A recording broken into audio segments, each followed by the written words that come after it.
Namaste Saraswate Deve Gauravani Pracharine Nirvishesha Shunyavadi Paschatya Deshatarine Namo Mahavadanyaya Krishna Prema Pradayate Krishnaya Krishna Chaitanya Namne Gaurutushe Namaha He Krishna Karuna Sindhu Dinabandho Jagatpate Gopesha Gopika Kanta Radha Kanta Namostute Tapta Kanchana Gaurangi Radhe Vrindavaneshwari Vrishabhanusute Devi Pranamami Haripriye वाञ्छाकल्पतरुभ्यश्च कृपासिन्धुभ्य एव च पतितानां पावनेभ्यो वैष्णवेभ्यो नमो नमः जय श्री कृष्ण चैतन्य प्रभु नित्यानंद श्री अद्वैत गदाधर श्रीवासादि गौर भक्तवृंद हरे कृष्णा कृष्ण कृष्ण हरे हरे हरे राम राम राम हरे हरे मूकं करोति वाचालं पङ्गुं लङ्घयति गिरिं यत्कृपातमहं वन्दे परमानन्दमाधवं श्रीचैतन्यमीश्वरं श्रीगुरुं दीनतारिणम् Hare Krishna dear devotees, good morning and welcome you all for today morning Srimad Bhagavatam discussion, our daily divine discussion. And yesterday we were talking about how the sound vibration, the transcendental sound vibration is not bound by grammar or any kind of word jugglery. But spiritual transcendental sound vibration is always purifying, even if it has material faults in terms of the language, the grammar. But if the sound is glorifying Krishna's name and Krishna's quality, then that particular sound will create a revolution. So that was yesterday's main topic, and Prabhupada was telling how India is failed in a responsibility because the Indians are taking up to sense gratification and they have given up the reading and preaching of Srimad Bhagavatam, which is their duty. Yes, Prabhupada also mentioned that how two Krishna conscious countries or God conscious countries end up fighting when they give up God in the center. Yes, anything, wherever there's no God in the center, then that relationship becomes material, and how much ever you say bye bye, brother, okay, ultimately people end up fighting because there's no God in center. So that is something more that we saw. Yeah. And well, we are going to go ahead with the purport of 1.5.11, and hopefully after we complete the discussion of this purport we'll move to the next verse. Okay, so who would like to read?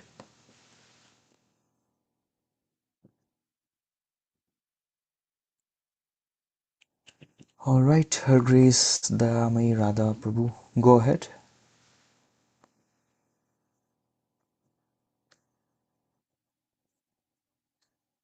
When there are too many materialistic activities by the people in general all over the world, there is no wonder that a person or a nation attacks another person or a nation on slight provocation. This is the rule of this age of Kali or Kuro. The atmosphere is already polluted with corruption of all description, and everyone knows it well. There are so many unwanted literatures full of materialistic ideas of sense gratification. In many countries, there are bodies appointed by the state to detect and censor obscene literature. This means that neither the government nor the responsible leaders of the public want such literature. Yet it is in the marketplace because the people want it for sense gratification. The people in general want to read. That is a natural instinct. But because their minds are polluted, they want such literature.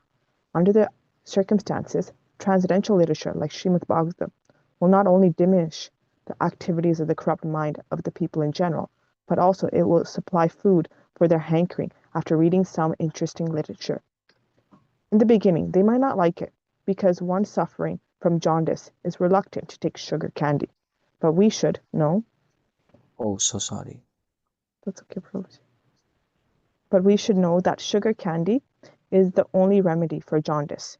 Similarly, let there be systematic propaganda for popularizing reading of the Bhagavad Gita and Srimad Bhagavatam, which will act like sugar candy for the jaundice-like condition of sense gratification. When men have a taste for this literature, the other literatures, which are catering poison to society, will then automatically cease. Thank you, Hare Krishna.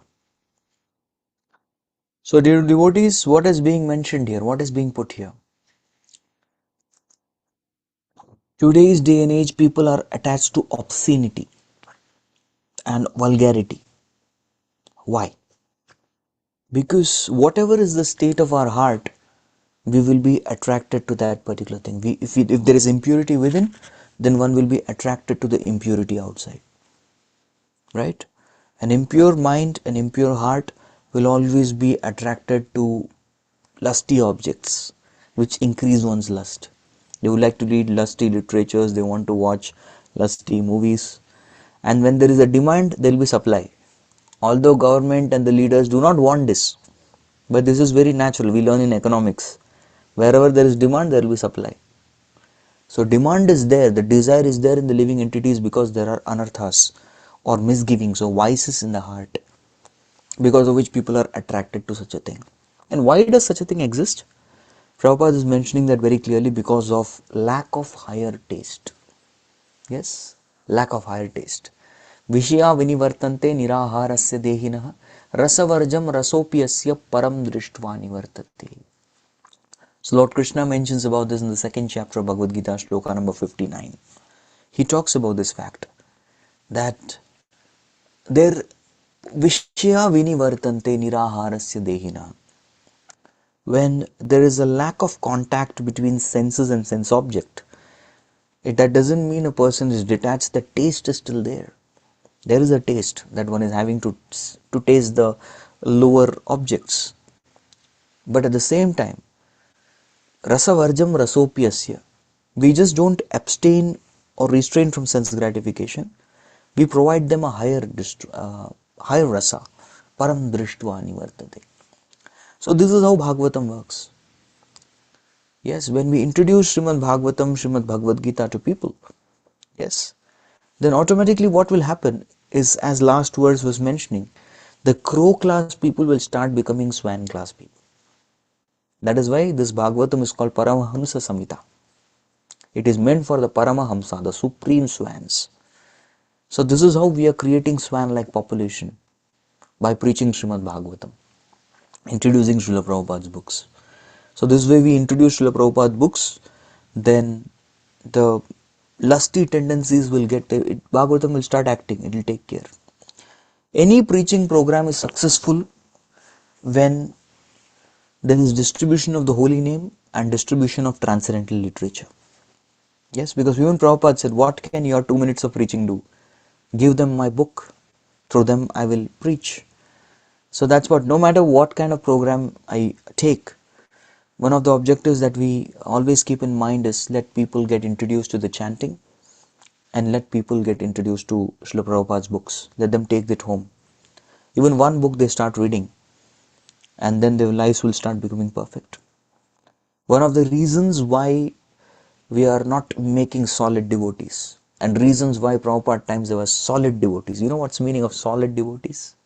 Fixed up devotees. It's because those devotees were fixed up in studying Srila Prabhupada's books. Srila Prabhupada's books are Bhagavatam. So they were fixed up in Bhagavatam. And because they were fixed up in study of Bhagavatam, for those reasons, they were, because of that fixity, these devotees, they became very solid devotees. They are fixed up in reading Bhagavatam and fixed up in distributing Bhagavatam. They are no other business. And that's how the Krishna Consciousness movement grew.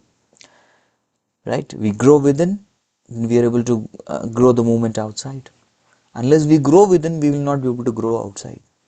So Bhagavatam does that revolution.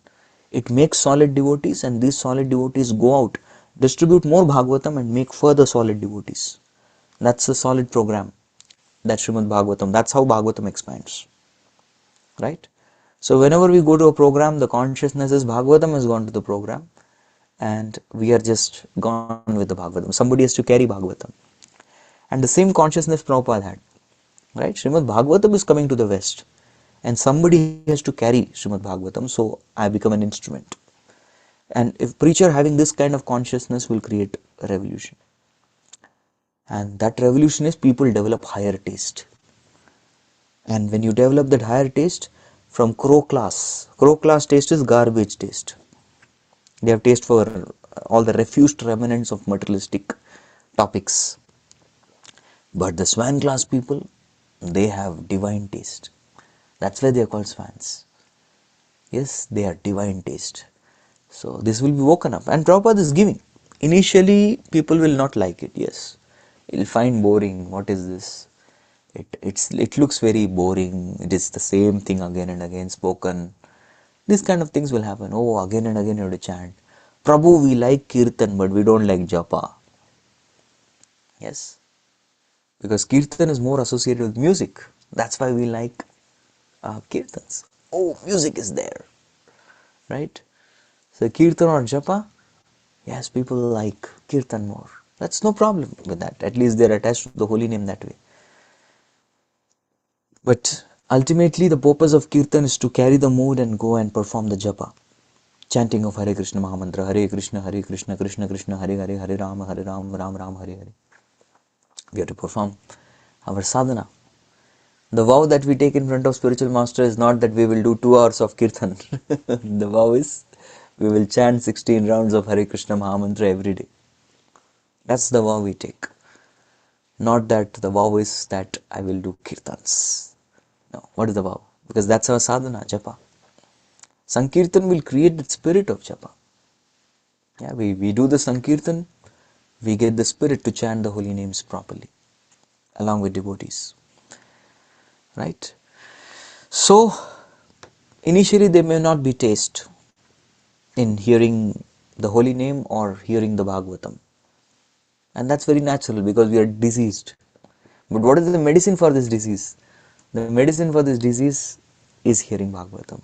Sat Krishna Nama Charitadi Sitapya Vidya Pittopataptarasanasya Narochikano Kintu Adaratanujnam Khalu Seva Jushta Swad Vikramadi Bhavati Tadgata Mula Hantri.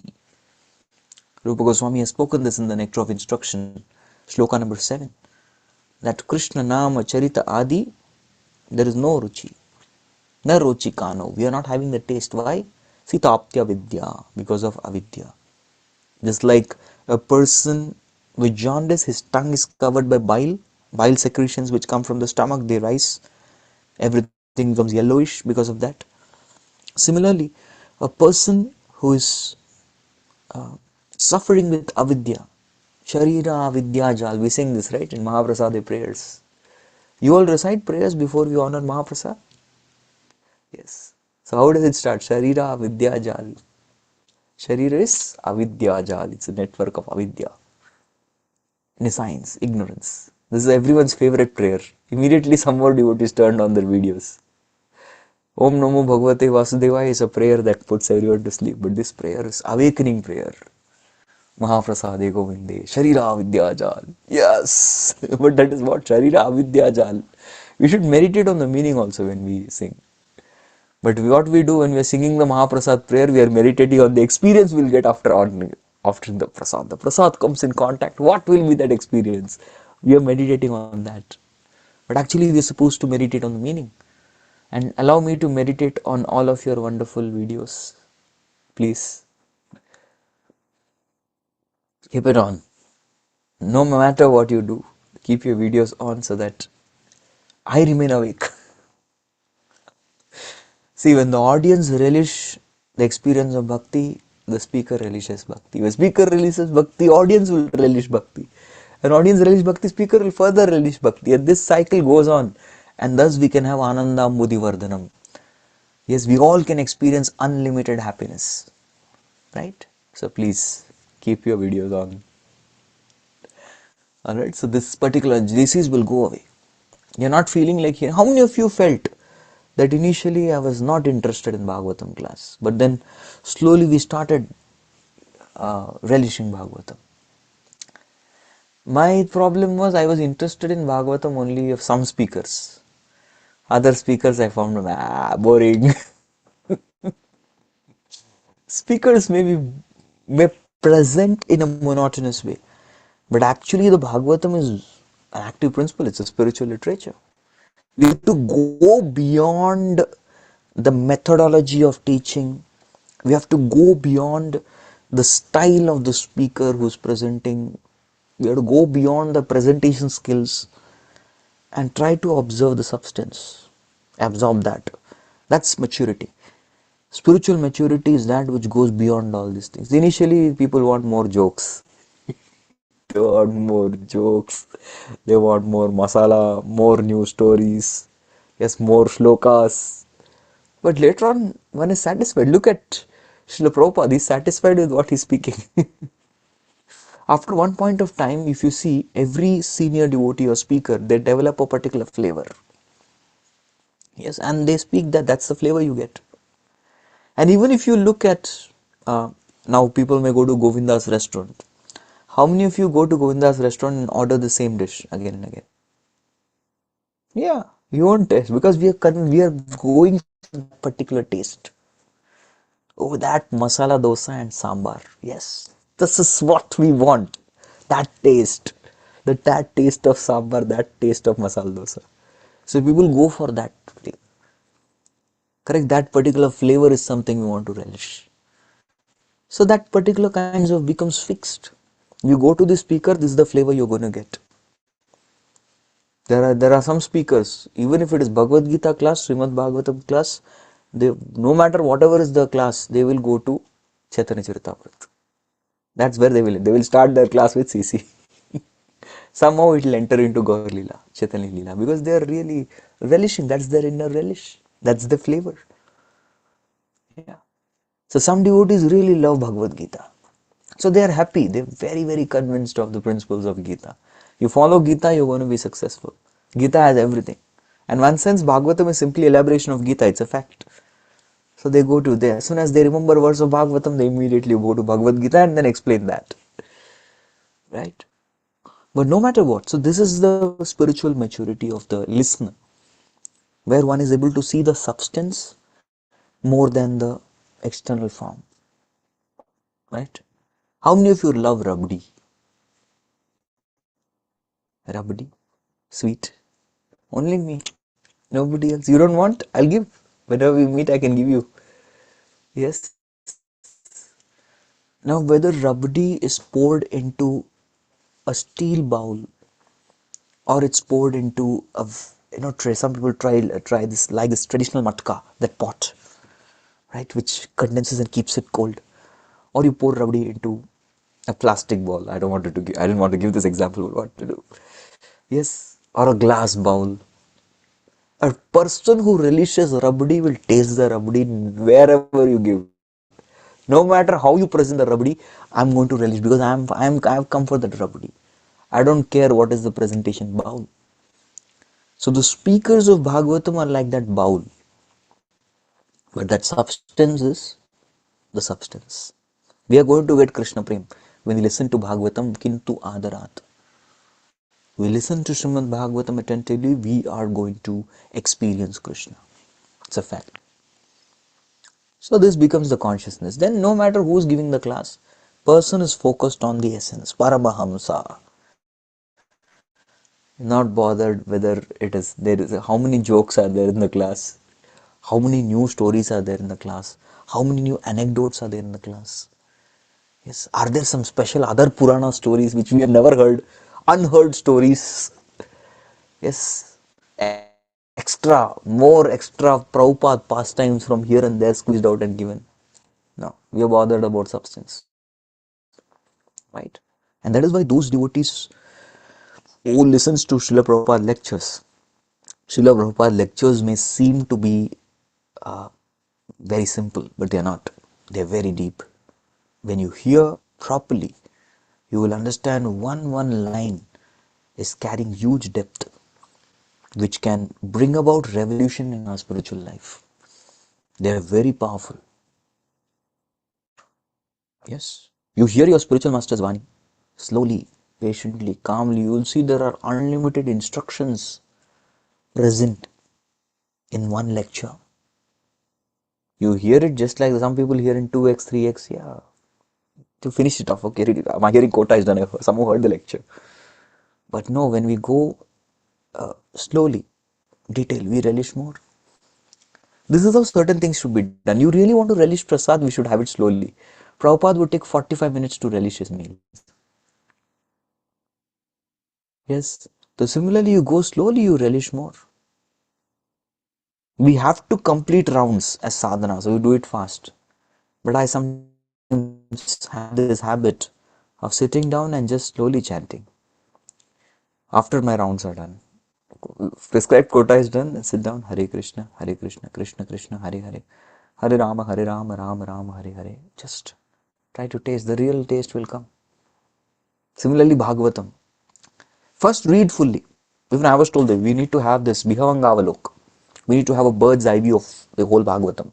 But after you got this bird's eye view, then it's advised that you go slow and deep. So many pearls will be gone. Because you go slow, you will catch many things which you will not catch otherwise. So let's relish. Bhur raho rasika bhuvi bhavuka. Right in the beginning, the Bhagavatam is told, please relish this Bhagavatam. Yes, relish it. This is the only taste available. Holy Name and Bhagavatam are the only tasty products available in this material world. Nothing else is tasty. It's only promising taste. You open the product, you taste it, the taste goes off quickly. You all had bubble gums? Boomer, boom, boom, boomer. You take it, you chew for some time, that strawberry flavor is there. After 5 seconds, it's gone. Then it's just sticky. There's nothing much. So all the pleasures of this world are fleeting pleasures like that chewing gum. That Bhagavatam is a real taste. So however it is presented, accept it. That's the whole point of this sloka. Would like to request another reader? Who would like to read? That reader will read this as well as the next translation. Okay. Sachidanand Prabhu, go ahead.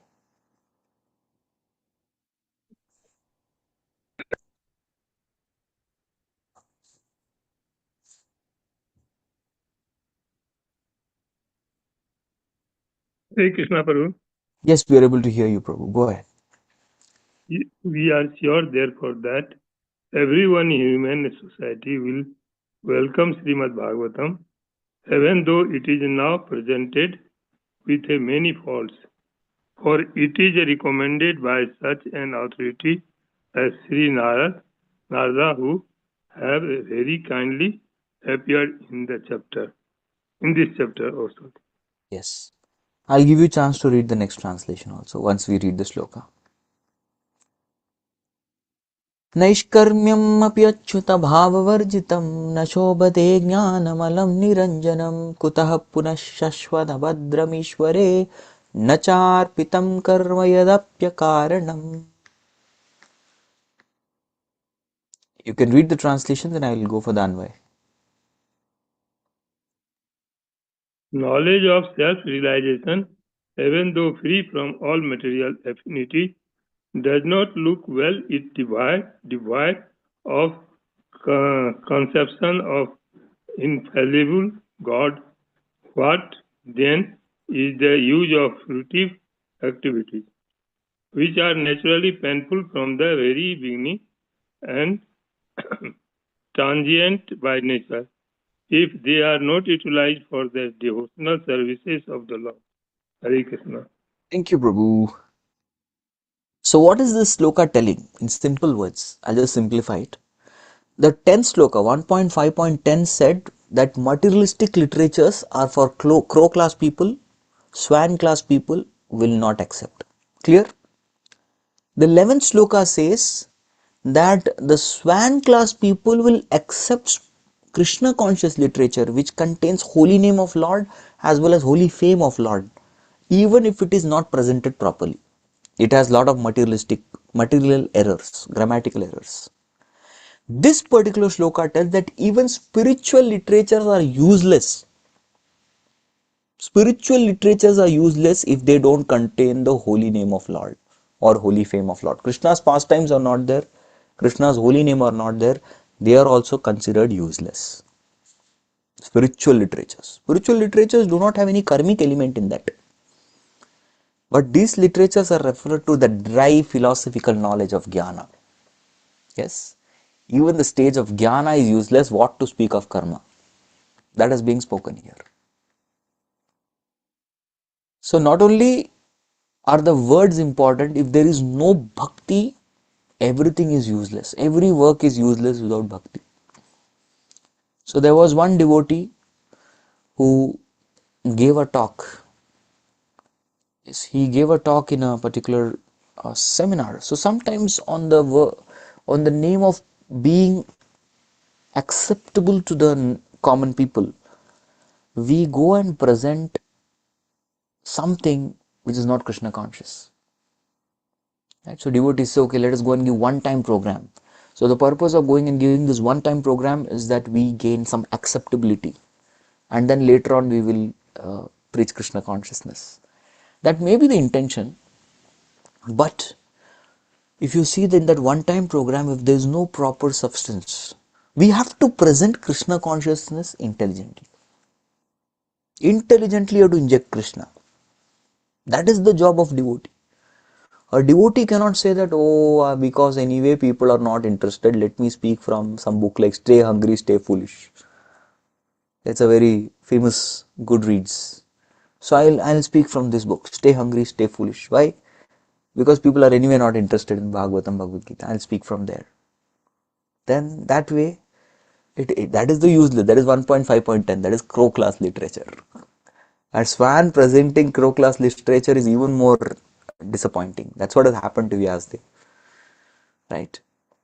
Even you don't speak properly, of course, you don't speak properly and you present Krishna, that is good for devotees. Devotees will accept.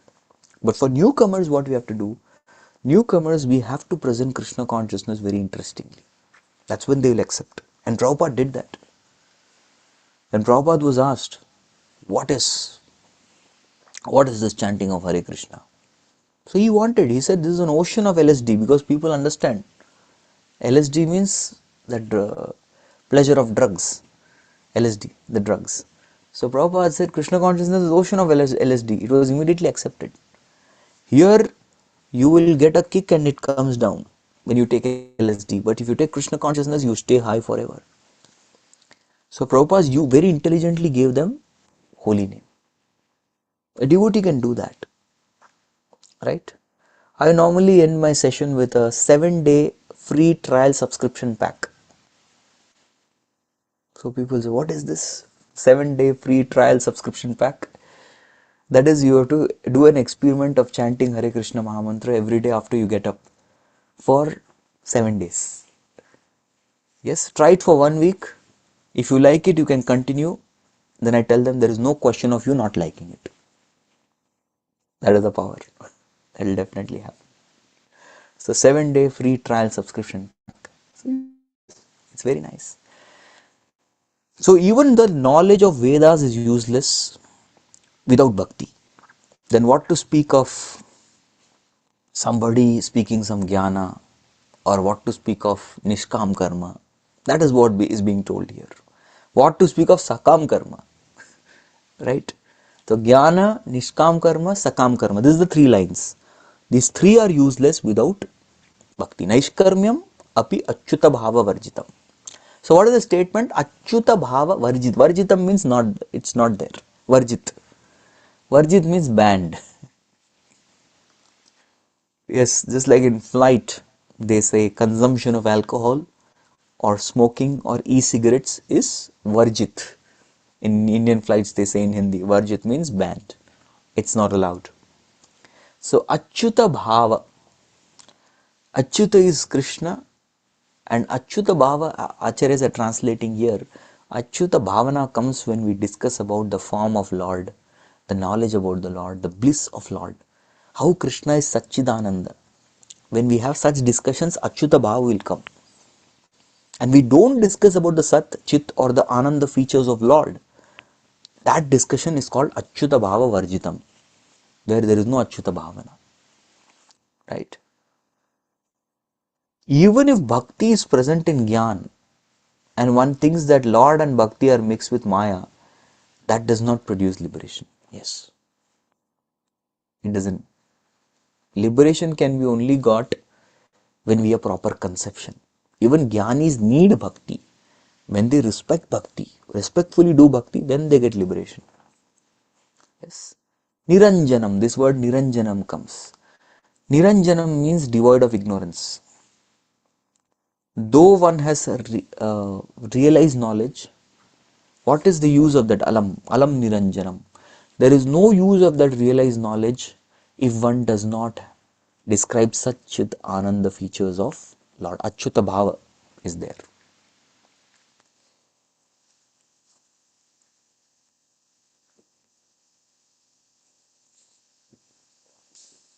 There is a verse that comes in Parishishta Vachanam. This is Vasana Bhasya. जीवन मुक्त अपि पुनर्बंधनम यांति कर्मभि यदि अचिंत्य महाशक्तौ भगवत्यपराधिनः. It's a very, very amazing shloka. You know what is it saying? Jivan Mukta Abhi. Even if somebody is liberated, liberated person is called Jivan Mukta. Jivan Mukta means he has become free from all anarthas. Jivan Mukta means he has become free from bodily concept of life. Api, even though you may be Jivan Mukta, Punar Bandhanam Yanti Karma, you can again get bound by karmic reaction and fruitive results. Why? Yadi Achintya Mahashaktau. Yes, Bhagavati Aparadina. If you commit any kinds of offense unto that supremely powerful Mahashaktau Bhagavati, the supremely powerful Bhagavan, unto that person if you commit offense, who is Achintya, who is beyond one's intelligence. No amount of material or spiritual intelligence can make us understand Lord. Lord can only be understood when He reveals Himself to us. But anybody who commits offense to the Lord, offense to Lord means offense to devotee, offense to bhakti. Bhakti, Bhakta and Bhagwan are one. That is what is our philosophy, Achintya Bheda Bhed. There is no difference between Bhakti, Bhakta and Bhagwan. So anyone who commits offense to one of these principles also is an aparadhi. Aparadha means you go away from Radharani. You go away from the mercy of Radharani. That's the meaning of aparadha. So yadi aparadinaha achintya mahashakto bhagavati, you perform an offense, then even though you may be a liberated soul, you again become bound up by karmic reaction, which means Maya will catch you. So that is how important it is that we do not commit offense to bhakti. Equating bhakti with gyan or equating bhakti with any other karma, ordinary karma, is that grave offense by which one will be bound with tighter ropes of Maya. There's one more shloka. Jivan mukta prapadyante kvachit samsara vasanam yogino na vilipyante karma bhir bhagavat parah. Yes. What is being spoken here? Jivan mukta prapadyante kvachit samsara vasanam. So such liberated souls also sometimes are subject to birth and death. Yes. Are he is liberated? Liberated means go to impersonal Brahman. No, no, no. If you committed offense to bhakti, you have to. You may be liberated, you fall down. Sthanat bhashtat patantyadaha. Na jananti avajananti. You don't know or you do not care. If you have this attitude, I don't care, or you don't know about Krishna's Satchidananda Vigraha, Achyuta Bhavana. You don't have it? Sorry, sir. You, how much ever Jivan Mukta you may be, you will have to sometimes go for samsara also. But yogino na vilipyante karma bhir bhagavat para. Those yogis who are bhagavat para means bhagavat parayan, who are surrendered to Krishna, who are having that achyuta bhavana, who really long to know about Krishna's Satchidananda features.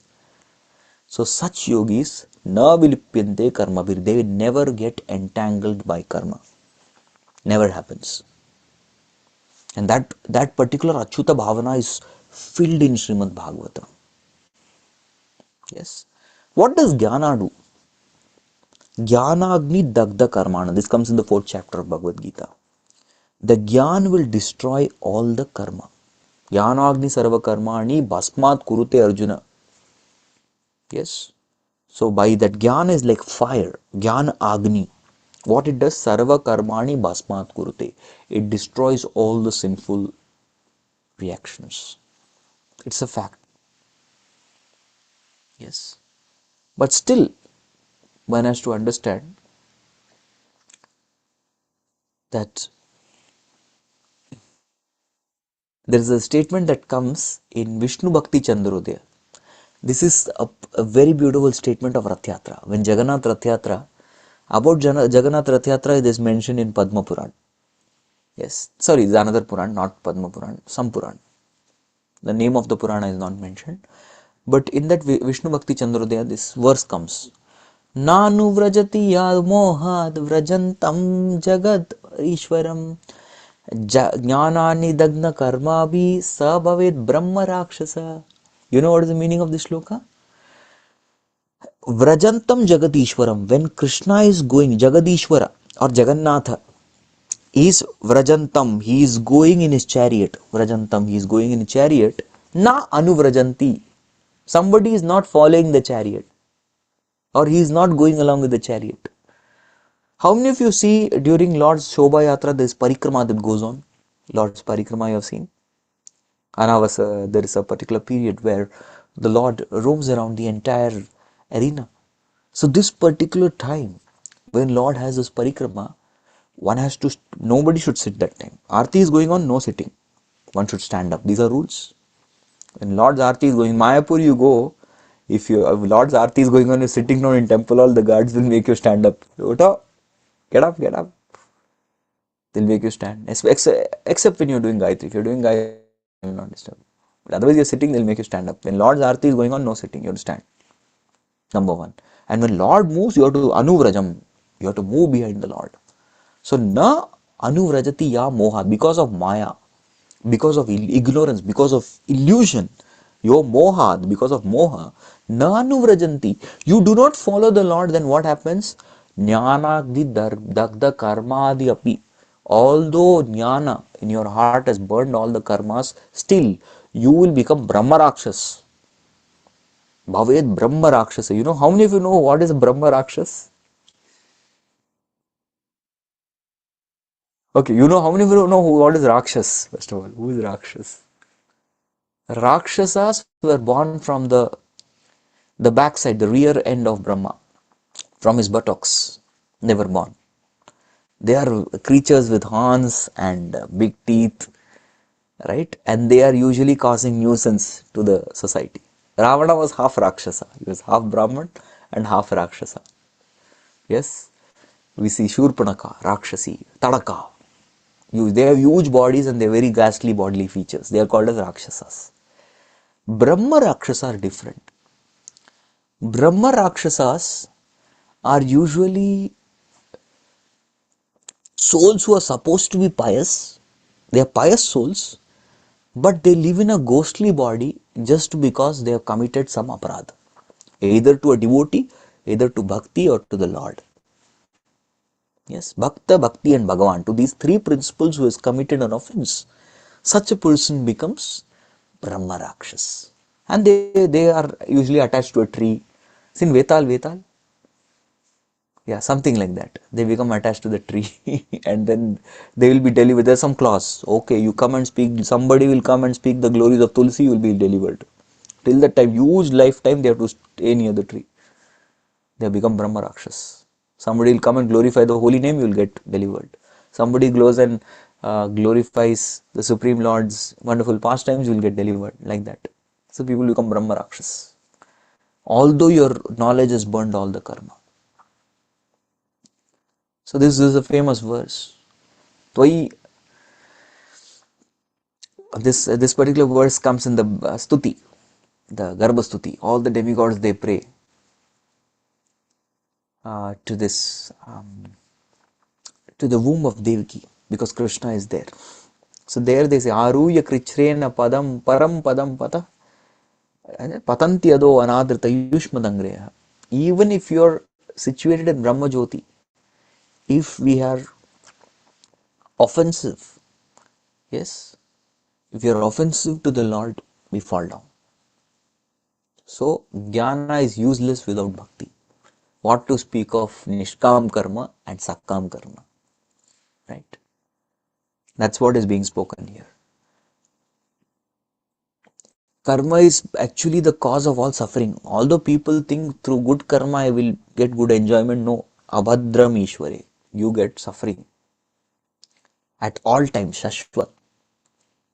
All times only suffering. Somebody is always suffering means he is doing only karma. Although it may be good karma, bad karma, both give suffering in this world. That's the product. So even if somebody does nishkam karma, that means akaranam, he doesn't have desire to enjoy his karma, still that person also suffers because it's not offered to Krishna. It is like having a vegetarian diet. What is wrong? It's not offered to Krishna, so you have to suffer for that. Anything that's not offered to Krishna, one has to suffer. Our time went in the commentary, but nevertheless it was important. So if there are one question, quick question I can take, because the next class is not in this meeting room, we have to go somewhere else. Okay, quick question. Okay, we'll take Mother Shalini's question.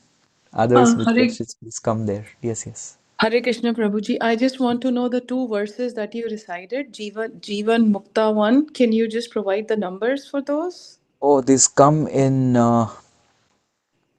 Parishishta Vachanam Vasana Bhashya. These are not from.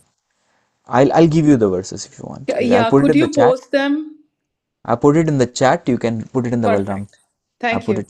These are from the commentaries. These are Okay. Acharya's commentaries. Thank you so much, Prabhuji. Hare Krishna. Okay, we have 1 more minute. Yes. Hi, Meena Krishna. Mataji, you want Hi, to say something? Krishna. Yes. Prabhuji, please accept my humble obeisances. All glories to Srila Prabhupada, Guru Maharaj, as usual, wonderful class. Prabhuji, I'm a little bit scared. So even bhaktas, devotees, we also can become Brahma Rakshas. So knowingly, Yes. unknowingly, we are, oh Yes. my goodness, we are We have to be making so alert. many faults. You have to be alert. Okay. Yeah. Alertness is there, one will not become. My And goodness. especially that repentance, Achyuta Bhava, a person with Achyuta Bhava will never commit offense. We commit offense because of Achyuta Bhava Varjitam. That's the reason we commit offense. And So, even unknowingly, if you do it, we can still be Brahma. Of course, yeah. yes. But the person will realize. Person having the Sadbhavana will realize something's wrong. I think I committed some offense. So nevertheless, nothing wrong in begging forgiveness. So with a humble heart, we'll go and beg forgiveness. We'll be forgiven. No problem. Yes, okay. We'll not disappoint Dayami Radha Prabhu. We'll finish her also and then go. We have to go to the other meeting. Thank you, Prabhuji, for your mercy. Quick question for you, because you said we're supposed to stand when the arti goes on. But I've noticed in my congregation, most of the devotees are sitting down when the arti is going on, whether there's a kirtan going on, whether there's a program going on. So is that incorrect? Are we supposed to stand? Because I know some of us pay obeisances when the altar doors open, but we don't move from where we are. Or is 64 it regulative principles. One of the regulative principle is to stand up. It's there in we should, Bhakti Samsana. Yes, one should stand. When Aarti is going on, one should stand. And when even Aarti if is not going on, one can sit. No problem. even if kirtan's going on, even if Okay, another somebody is program's doing going the on, kirtan, somebody is sitting and doing the kirtan, they're engaged in kirtan, no problem. No need to disturb. the audience has to stand. Audience has to stand. Correct. Kirtaniyas need not stand. No. Even if there's Because a class program going on too, we should stand then. it's a Bhagavatam class going on, again they need not stand. The audience can sit down. Yes. When Aarti is going on and there is no other program, suppose you're part of Bhagavatam or part of Kirtan, you need not stand. Okay. No problem. Thank you, Prabhuji. That's all. Thank you so much. There's going to be a Hindi discussion on Srimad Bhagavatam in the Parthasarthi Foundation starting right now. Those who wish to join can come there. We'll post the links in the chat and in the groups for all of you. Thank you very much. Srila Prabhupada ki jai. Samasta Gaur Bhakta Vrinda ki jai. Gaur Premanande.